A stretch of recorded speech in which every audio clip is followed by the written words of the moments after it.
The 21st century battlefield is becoming increasingly complex with fifth-generation fighters. Hypersonic missiles, autonomous vehicles, and attack drones all set to play a major role. But what about good old-fashioned tanks? Will they still be relevant in 30 years' time? Let's find out. Hi, it's me, and this is AirPower. The Mobile Protected Firepower System, or MPF, is a new program of record for the U.S. Army designed to replace the 155mm towed artillery currently in service.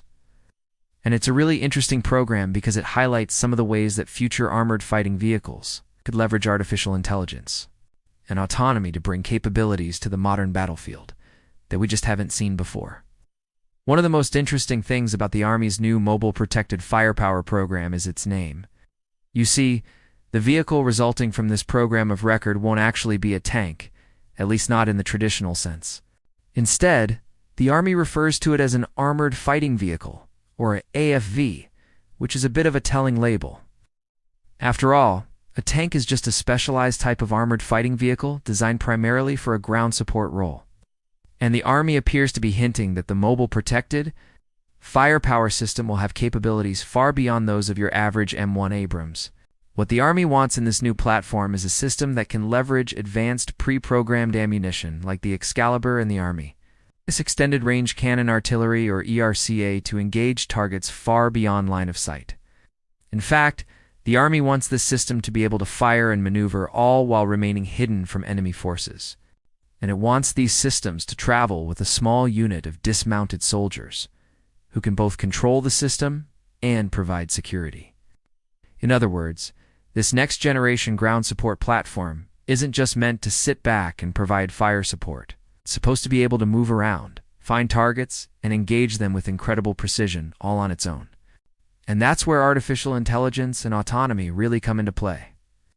You see, when the Army speaks about this system traveling with a small unit of dismounted soldiers, they don't mean that the system itself will be accompanied by infantry. Rather, the idea is that a small team of infantrymen will be able to control multiple MPF systems from a distance, and that these systems will eventually be capable of operating completely autonomously without any human intervention at all. And while that might sound like science fiction, the reality is that the technology to make it happen already exists today. We've seen it in the form of the Mobile Protected Firepower prototype that was developed by General Dynamics Land Systems and unveiled back in 2019. That system featured a 155mm gun on a highly mobile platform powered by an electric drive system that leveraged the same hybrid electric architecture found in the Mobile Protected Firepower system. That means the crew inside could switch between fully electric, fully diesel, or a hybrid mode that leveraged both to maximize efficiency.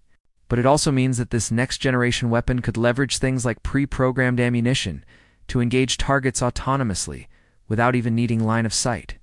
Imagine a system like this sitting on a hilltop with a clear view of the battlefield below. Using onboard sensors and pre-programmed ammunition, it could identify high-value targets, disengage, and then reload without ever being detected, all the while remaining out of range of enemy small arms, artillery, and even most anti-tank weapons. With the ability to operate autonomously, these platforms could theoretically be deployed in much larger numbers than we have.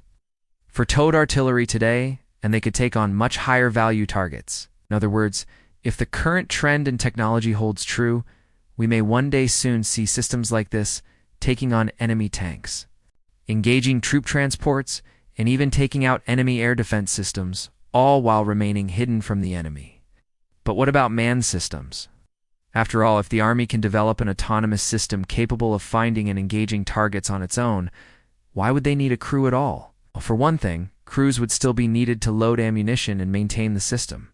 But more importantly, having human operators in the loop would allow for much greater flexibility. In other words, while autonomous systems would be ideal in certain situations, having human operators in the loop would ensure that these systems are used only when necessary, reducing the risk of friendly fire incidents and collateral damage. Ultimately, the MPF program aims to field a new capability by 2030, and it'll likely use many of the same technologies that we're starting to see fielded today. But that doesn't mean we won't continue to see advances in how these systems operate. After all, the first iterations of the MQ-9 Reaper were far less capable than the advanced models in service today. So while tanks may look similar in 30 years' time, they'll likely leverage artificial intelligence and autonomy in ways that we can't even imagine right now.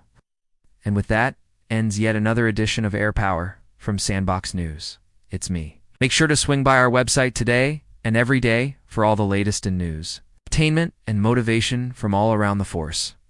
If you got anything out of today's video, make sure to click like and subscribe down below, and leave me a comment so I know what I should cover next. And of course, don't forget to tap on that bell icon so you never miss a drop from us.